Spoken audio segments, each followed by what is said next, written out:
cəsarətli olurlar, bu cəsarətli, bu məğrurluğu verə biləcəkmi? Amma bu dəqiqə bu görüşə gəlməmişdən öncə bir Amerika filminə baxıb gəldim. Orada ana oğlunu yola salır və deyir ki, get, dünyanı xilas et.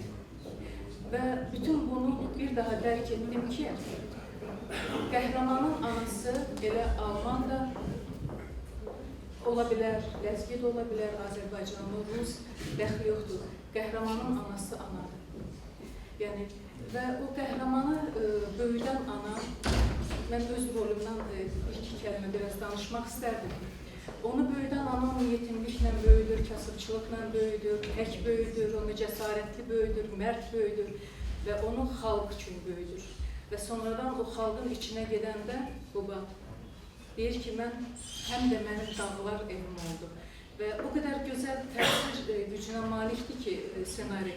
Onu oynamaq o qədər məsuliyyətli oldu ki, və mən yalnız onu deyə bilərəm ki, ananın oğlu ilə söhbətini sizin nəzərinizə çatdırmaq istəyirəm. Başqa söz demək mən gücündə deyiləm, sizin qədər əlbəttə. Yalnız öz üstümə, üzərimə düşən yükdən söhbət etmək istəyirəm. O dialogu sizin nəzərinizə çatdırmaq istəyirəm. Ana ilə oğlun son görüşünü və dəfələrlə onu gözləyir və deyir ki, getmə, yanımda qal və o çıxıb gedir və son dəfə qaydanda gələndə ananın yanına artıq ana ağıldır, artıq illər ötüb və ana deyir ki, mən səndən fəxr edirəm. Fəxr edirəm ki, belə oğul böyütdüm. Və sənin sevginə görə mən bir adamla, siz bilirsiniz, Etibar müəllim, filmə baxanlar da bilir, bir qadınla, yəni oğlun deyir ki, get mənim üçün o qızı al və varlı ailə olduğu üçün o qızı ona vermirlər və o orada ağlayır ana. O qadının, o ananın, qızın ananın qarşısında ağlayır və deyir ki, bu sevgimə qarşı, sevgisinə qarşı oğlum bir də heç vaxt, heç kim mənim göz yaşlarımı görməyəcək. Və bu sevgimə qarşı heç vaxt göz yaşlarımı görməyəcək və heç kəs bunun göz yaşlarını bir daha görmür ananın. Və deyir ki, mən bilirəm ki, o ölüm səni axlayacaq bir gün və o gələcək və o ölümü ləyaqətlə qarşıla. Bu etiraf ana üçün nə dərəcədə təsirli, nə dərəcədə güclü öz oğluna bu sözləri demək. Və sonradan oğlun ona dediyi o sözlər ki, mən gedirəm və bəlkə də bu mənim sonuncu payızımdır. Və bir daha biz bəlkə də görüşmədik, amma haçansa görüşəcəyik, nə vaxtsa görüşəcəyik və mənim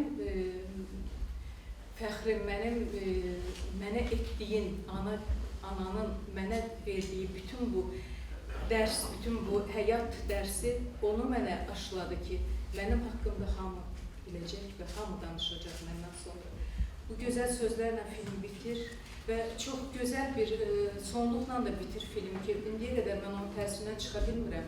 Deyir, əgər qəhrəman düşməni qarşısında da ki, qəhrəman kimi qəbul olunursa, o deməli həqiqətən qəhrəmandır. Onun düşmənləri, onun ölüsü ilə o təşəkkür çəkdirirlər. Onun özlərinə fəxr sayırlar. Etibar müəllim, mən sizə çox sağ ol deyirəm bu filmdə iştirak etdiyim üçün. Bu da mənim bir missiyam idi. Bilmirəm, indi nə dərəcədə öhdəsindən gələ bildim. Amma sizlə işləmək həqiqətən çox maraqlı idi. Mən sizə can sağlığı arzulayıram və əlbəttə ki, yeni işlər gözləyirəm. Bərabər bəlkə də yenə də işləyərik. Çox sağ olun.